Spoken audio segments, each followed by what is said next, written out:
Scallop neck ఈజీగా ఇలా cut చేసుకోవచ్చు. వీడియో ఎండ్ వరకు చూడండి. వెడ్డింగ్ కార్డ్ ఉంటుంది కదా, వెడ్డింగ్ కార్డ్ కానీ కార్డ్బోర్డ్ కానీ ఉంటుంది కదా, దాంట్లో మనం ఎంత సైజ్ కావాలో అంత సైజ్ చిన్న క్యాప్ తీసుకొని ఆ క్యాప్కి మనం మార్క్ చేసుకోవాలి. మార్క్ చేసిన దగ్గర మొత్తం లైన్ గీసుకుంటున్నాను.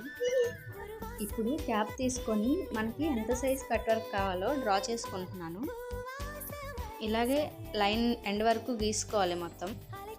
ఎక్కువగా స్టిచ్చింగ్ చేసే వాళ్ళకి స్కేల్స్ అవి బాగా యూజ్ అవుతాయి, కానీ ఎప్పుడో ఒకసారి స్టిచ్ చేసుకుంటారు కదా ఇంట్లో వాళ్ళకి, జస్ట్ ఇలా ఒకసారి ట్రై చేసి చూడండి. అండ్ చిన్నపిల్లలు ఉన్నా కూడా స్కేల్స్ని విరగొట్టేస్తారు కదా, ఇదైతే మనం ఎప్పుడంటే అప్పుడు కట్ చేసుకొని ఉంచుకోవచ్చు. మార్క్ చేసుకున్న దాన్ని నీట్గా స్లోగా కట్ చేసుకుంటున్నాను. కట్ చేసుకున్న తర్వాత చూడండి ఇలా వచ్చింది. దీంతో ఒకసారి నెక్ డ్రా చేసి కట్ చేసి చూపిస్తాను.